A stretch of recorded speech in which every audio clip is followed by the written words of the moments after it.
High বন্ধুরা, আসসালামু আলাইকুম। কেমন আছেন সবাই? আশা করছি সবাই ভালো আছেন, আমিও ভালো আছি। তো সকালবেলা নিচে গিয়ে দেখি বাড়িতে অনেক লাল লাল প্রচুর শাক হয়েছে। তো উপরে এসে মাকে বলছি, মা জানো নিচে খুব সুন্দর লাল লাল প্রচুর শাক হয়েছে। মা বললো তাহলে নিয়ে চলে আয়, কেটে পরিষ্কার করে নিই। ঘরের একটা ফ্রিজে ইলিশ মাছের মাথাও আছে, সেটা দিয়ে একসাথে রান্না করব, খেতে ভালোই হবে। আমি বললাম যে ঠিক আছে। আনন্দ করে কেটে নিয়ে এসে ভালো করে কচুর শাকগুলো ছিলে নিয়ে পরিষ্কার করে ধুয়ে নিয়ে এই যে নুন আর হলুদ দিয়ে মা এখানে সেদ্ধ করতে চাপিয়ে দিয়েছে। এই যে সেদ্ধ করা হয়ে গেলে মিক্সচার মেশিন হোক, যাদের হচ্ছে এই শিলনোড়া আছে সেটাতে বেটে নেবে।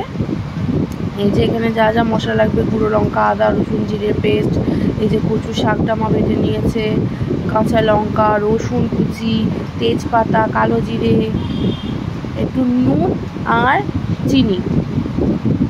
প্রথমে কড়াইয়ের মধ্যে তেল দিয়ে তেলের ওপরে হচ্ছে কালো জিরে দিয়ে ভালো করে নেড়ে চেড়ে ভেজে নিয়ে তারপরে কুচি করা রসুনগুলো যেগুলো ছিল সেগুলো দিয়ে দিতে হবে। তারপরে তেজপাতা, কাঁচা লঙ্কাগুলো চিড়ে নিয়েছে এখানে, আপনারাও চেষ্টা করবেন চিড়ে নেওয়ারই। তারপরে ইলিশ মাছের মাথাটা দিয়ে বেশ কিছুক্ষণ ফ্রাই করে নিতে হবে। তারপরে আদা, রসুন, জিরের পেস্ট, শুকনো লঙ্কার বাটা আর হলুদের পেস্ট দিয়ে দিয়েছে। হলুদের গুঁড়ো।